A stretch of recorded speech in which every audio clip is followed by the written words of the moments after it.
Chapter 301, Awakening. Meow. The black cat's cry echoed in the open area that was surrounded by the secluded forest.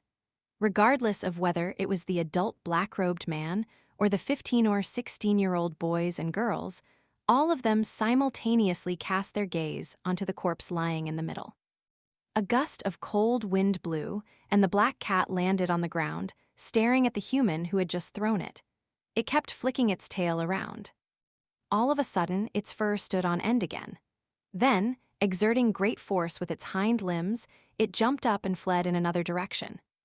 Unfortunately, whatever it did had failed to attract any attention. All the humans present had their attention focused on the motionless corpse. Seconds turned to minutes, but the corpse didn't undergo any anticipated changes. Another failure. One of the teenagers moved closer and crouched down, poking at the dead man's skin with his fingers.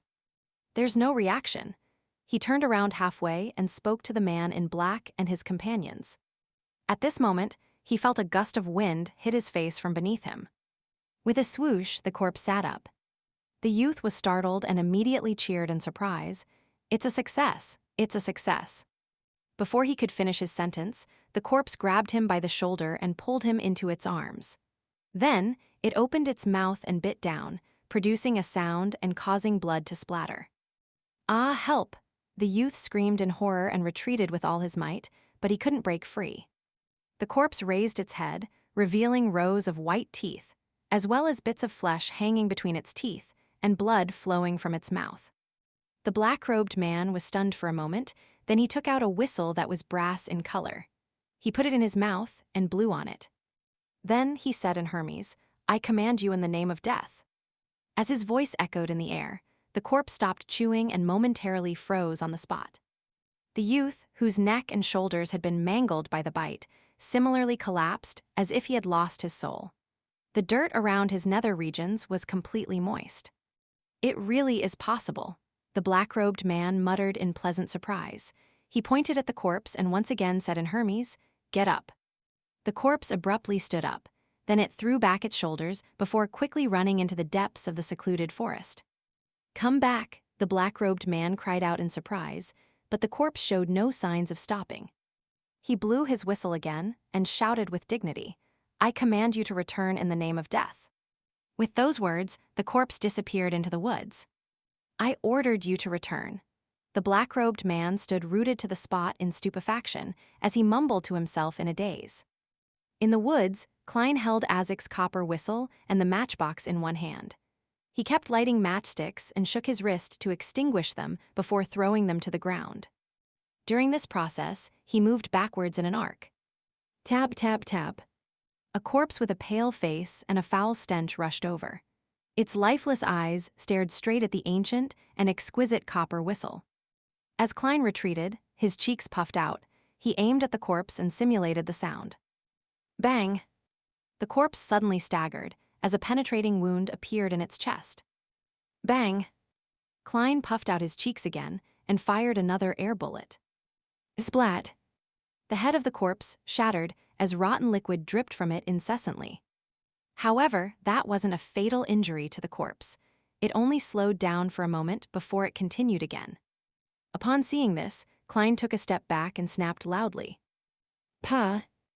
A bright flame rose from the ground, enveloping the corpse and igniting its outer garments. Tab, tab, tab. The corpse rushed through the flames and continued to charge forward like a mad bull. Pa, pa, pa. Klein kept snapping his fingers, causing red flames to appear on the ground, one after another. The corpse didn't feel any pain as it passed through the flames, but gradually, its body began to burn, and the flames grew more and more intense. It gave off the strange feeling as though a candle was melting. Finally, the corpse, which had turned into a torch, arrived in front of Klein as it clawed at him. At the same time, a flame rose up and engulfed both him and Klein. The corpse grabbed Klein's shoulder, but only produced sparks. Klein's figure dissipated in the red light and reappeared in the farthest burning pile. At that point, the corpse seemed to have exhausted all of its strength and stopped struggling. It quickly melted under the dark green flames, turning into ashes and oil wax. He's stronger than all the zombies and wraiths that I've met before. Well, not as good as Mr. Azek's descendant. If it weren't for me, they would all be dead here today. Klein shook his head and walked through the trees toward the open area. At this moment, the black-robed man had already noticed the changes in the forest. Without any hesitation, he turned around and ran, while the 7 to 8 youngsters scattered in a flash. However, when they realized that they were the only ones in the area, they timidly stopped and returned to the original area where they gathered together. Having just experienced the awakening of a corpse, and how the corpse had bitten one of the youths, they didn't dare to run away, alone, in the deep, dark night. It would make the back of their necks feel cold. They looked at each other. No one dared to help the youth who was badly mutilated in the neck and shoulders, afraid that he might turn into a zombie at any moment. In the short silence that made their hearts beat like a drum, they saw a clown, wearing flashy clothes with red, yellow, and white paint covering his face, walking out from the forest. This was an illusion that was personally created by Klein. He surveyed his surroundings but didn't pursue the black-robed man. Instead, he asked in a hoarse voice, who was the one who presided over the ceremony? Who? It seemed as if the teenagers were still in a daze. It took them a few seconds before they pushed out a trembling boy who replied, He's our language teacher in ancient Fasak, Kapusky Reed. He claimed to have a deep understanding of death and wanted to lead us in the search of the mysteries of immortality. So he's a teacher from school. The mysteries of immortality, you really don't need to pay taxes to brag. Judging from his performance just now, this fellow shouldn't be a spirit medium. At the very most, he would be a gravedigger. In fact, he might only be at Sequence 9, a corpse collector.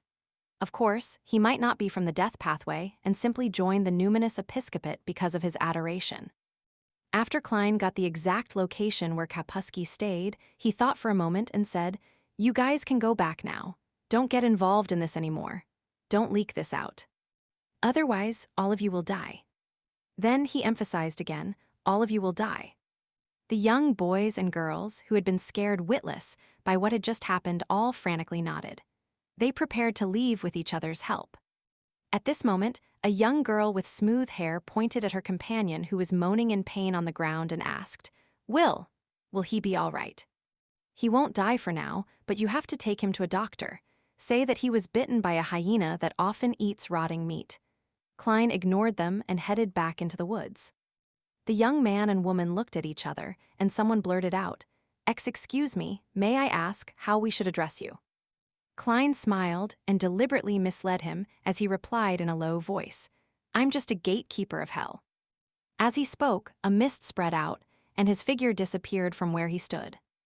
Of course, those were all illusions. A gatekeeper of hell? The young men and women repeated the words softly, each having their own thoughts.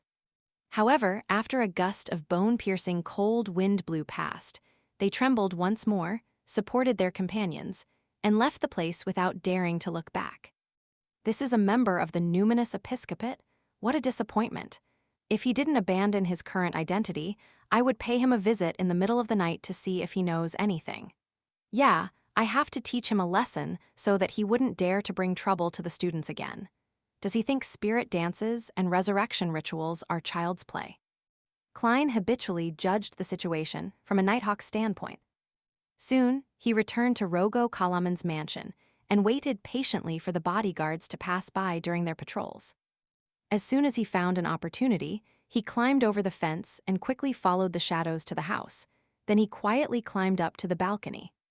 At that moment, the figurine disguised as him was still smoking. Puh! Klein snapped his fingers. The figure in front of him turned into a thin piece of paper and floated onto his palm. Compared to before, this piece of paper was covered with red, rusty marks and was no longer usable. Klein didn't dare to throw it anywhere. He folded it and placed it in his pocket. Having done all this, he sauntered back down the hall and into Adol's bedroom. What took you so long? Stuart asked in a trembling voice. He had gone to the door to inquire, and he had found Sherlock Moriarty smoking one cigarette after another. Due to his duty, he didn't dare leave the bedroom. Klein laughed and replied, Take a rest and relax. You can go too, I don't mind. Just as Stuart was about to agree, he suddenly thought of something. He would end up being the only person on the balcony, surrounded by the dark night and without sufficient brightness. There would be a cold wind and an environment that always reminded one of a ghost story. Therefore, he forced a smile and said, "It's fine, I don't need it." Klein smiled silently and sat down again, letting the reclining chair rock gently and slowly in the night. This continued till daybreak. Nothing else happened. When Adel woke up, he sat up in bed, lost in thought. Klein didn't say anything, but he swapped places with Kaslana and her assistant and slowly walked to the guest room to catch up on his sleep. He was asleep when he heard Rogo Kalaman exclaim in pleasant surprise, "Oh, my boy, you're fine now. Holy Lord of Storms, I'll donate 300 pounds to the church." "Why you are telling me that they won't kill you? It was all a misunderstanding."